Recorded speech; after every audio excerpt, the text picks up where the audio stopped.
Australia visa আবেদনকারীদের জন্য একটা গুরুত্বপূর্ণ জরুরি আপডেট। আপনি যদি বাংলাদেশ থেকে জুলাই ইনটেক ২০২৬ এর স্টুডেন্ট ভিসায় আবেদন করার প্রস্তুতি নিয়ে থাকেন এবং যদি এখনো আপনি আবেদন না করে থাকেন তাহলে এই ভিডিওটার অবশ্যই আপনি শেষ পর্যন্ত দেখবেন। আম Australia department of home affairs জানিয়েছে যে তাদের বেশ কিছু গুরুত্বপূর্ণ অনলাইন সিস্টেম নির্ধারিত মেইনটেন্যান্সের কারণে সাময়িকভাবে বন্ধ থাকবে। এর মধ্যে আছে হচ্ছে immi account, VEVO, eMedical and visa application systems. তো সিস্টেমগুলো বন্ধ থাকবে ৩০ জুন ২০২৬ সন্ধ্যা ৬:৩০ সময় থেকে এক মানে ১লা জুলাই ২০২৬ সকাল ৮টা পর্যন্ত।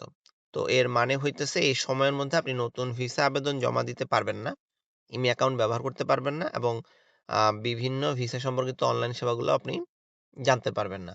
আরেকটা ব্যাপার হচ্ছে আপনি যদি অলরেডি এপ্লাই করে থাকেন, আপনার ভিসাটা কি গ্রান্ট হইছে না রিজেক্ট হইছে সেটা আপনি জানতে পারবেন না। যেহেতু হচ্ছে এটা ইমি অ্যাকাউন্টের সাথে কানেক্টেড। তো যারা বাংলাদেশ থেকে জুলাই ইনটেকের জন্য এখনো স্টুডেন্ট ভিসা আবেদন করেন নাই, তারা চেষ্টা করেন ৩০ জুনের আগেই আপনার আবেদনটা সাবমিট করে ফেলতে। কারণ শেষ মুহূর্তে অপেক্ষা করলে দেখা যাবে যে সিস্টেম ডাউন হওয়ার কারণে আপনি বিভিন্ন ধরনের সমস্যায় পড়তে পারেন।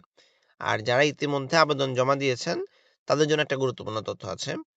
এই মেইনটেন্যান্স চলাকালীন সময়ে ইমি অ্যাকাউন্টে নতুন কোনো কিছু আপডেট করা, স্ট্যাটাস পরিবর্তন বা প্রসেসিং এর আপডেট যেটা হয়, সেটা না দেখতে পারেন। আমি যেটা আগে জানাইলাম।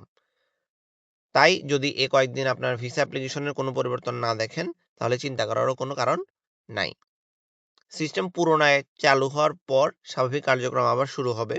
বিশেষ করে যাদের বর্তমান ভিসার মেয়াদ ৩০ জুন ২০২৬ এ শেষ হচ্ছে, যারা অস্ট্রেলিয়াতে অলরেডি আছেন এবং অস্ট্রেলিয়ায় অবস্থান চালিয়ে যেতে চান, তারা অবশ্যই ৩০ জুন সন্ধ্যা ৬:৩০টার আগেই প্রয়োজনীয় আবেদন জমা দিবেন। মনে রাখবেন এটি শুধুমাত্র একটি নির্ধারিত সিস্টেম মেইনটেন্যান্স। এটি কোনো নতুন ভিসা রুল, ভিসা রিফিউজাল নীতি বা প্রসেসিং এর কোনো সমস্যা না। এই গুরুত্বপূর্ণ আপডেটটা আপনার বন্ধু, আত্মীয়স্বজন বা পরিচিত যারা আছে, যারা এপ্লাই করতেছে বা যাদের ভিসার মেয়াদ শেষের দিকে, তাদেরকে অবশ্যই জানিয়ে রাখবেন।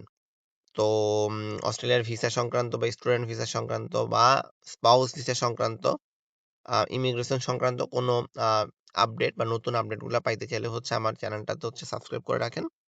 তো তো সবাই ভালো থাকেন, সুস্থ থাকেন। আল্লাহ হাফেজ।